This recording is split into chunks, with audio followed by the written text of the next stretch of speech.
लो जी ਤੁਹਾਡਾ ਚੌਕ ਆ ਗਿਆ ਜੀ। ਵੀਰੇ ਥੋੜਾ ਅੱਗੇ ਕਰਕੇ ਲਾ ਮੈਨੂੰ, ਮੈਂ ਵਾਪਦਾ ਅਫੀਸਰ ਹਾਂ। ਅੱਛਾ ਤੁਸੀਂ ਵਾਪਡਾ ਅਫਸਰ ਹੋ? ਹਾਂ ਲਾ ਦਿੰਨੇ ਆ ਜੀ। ਹਾਂ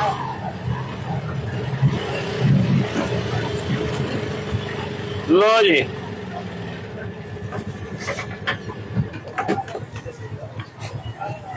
ਕਿੰਨੇ ਪੈਸੇ ਵੀਰੇ?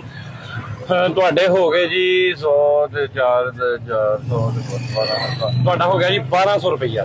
ਹੈ ਤੁਹਾਡਾ 1200 ਰੁਪਇਆ ਹੋ ਗਿਆ। 1200 1200 ਕਦਾ?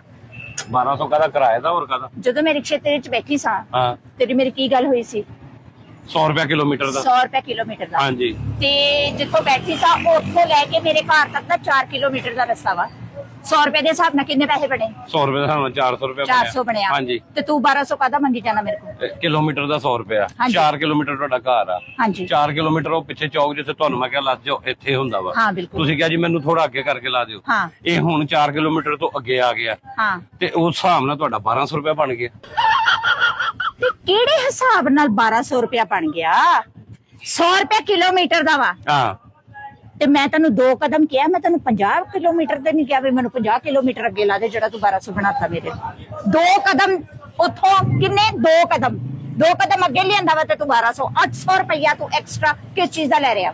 ਇੱਕ ਕਦਮ ਪਿੱਛੇ ਰਹਿੰਦੇ ਤੇ ਤੁਸੀਂ ਪ੍ਰੋਟੈਕਟਰ ਹੀ ਸੋ। ਇੱਕ ਕਦਮ ਤੁਸੀਂ ਅੱਗੇ ਆ ਗਏ ਹੋ, ਤੁਸੀਂ ਨਾਨ ਪ੍ਰੋਟੈਕਟਰ ਹੋ ਗਏ ਹੋ। ਤੁਹਾਡਾ ਹੀ ਹਿਸਾਬ ਆ, ਤੁਹਾਨੂੰ ਆਪ ਹੀ ਨਹੀਂ ਸਮਝ ਆਉਂਦਾ। ਉੱਥੇ ਤੱਕ ਹੁਣ ਅੱਗੇ ਆ ਗਏ ਹੋ, ਹੁਣ ਤੁਹਾਨੂੰ 1200 ਦੇਣਾ ਪੈਣਾ। ਪਿੱਛੇ ਰਹਿ ਜਾਂਦੇ ਤੇ 400 ਦੇਣਾ ਪੈਣਾ ਸੀ। ਇਹ ਪ੍ਰੋਟੈਕਟਰ ਤੇ ਨਾਨ ਪ੍ਰੋਟੈਕਟਰ ਏਡੀ ਤੇਰੀ ਇੰਗਲਿਸ਼ ਵਾਤ ਫਿਰ ਰਿਕਸ਼ਾ ਤੇ ਚਲਾਈ ਜਾਣਾ। ਉਹ ਰਿਕਸ਼ਾ ਮੈਂ ਚਲਾਈ ਜਾਂਦਾ, ਮੇਰਾ ਕਾਰੋਬਾਰ ਆ। ਤੁਸੀਂ ਜਿਹੜੇ ਬਿੱਲ ਦਿੰਦੇ ਹੋ ਤੁਹਾਨੂੰ ਨਹੀਂ ਸਮਝ ਆਉਂਦੀ ਕਿ ਕਿਸ ਤਰ੍ਹਾਂ 199 ਯੂਨਿਟ ਤੇ ਕਿੰਨੇ ਪੈਸੇ ਆ? 250 3000 ਇੰਨਾ ਹੀ ਹੈ ਨਾ। ਇੰਨਾ ਹੀ ਹੈ। ਤੇ 201 ਯੂਨਿਟ ਹੋਇਆ ਤਾਂ ਕਿੰਨਾ? 12000 ਜਾਂ 15000 ਇੰਨਾ ਹੀ ਹੈ ਨਾ। ਤੇ ਇਹੀ ਹੈ। ਹੁਣ ਤੁਸੀਂ ਨਾਨ ਪ੍ਰੋਟੈਕਟਰ ਵਿੱਚ ਆ ਗਏ ਹੋ, ਤੁਸੀਂ 4 ਕਿਲੋਮੀਟਰ ਤੋਂ ਅੱਗੇ ਆਏ ਹੋ, ਸਮਝੇ ਹੋ?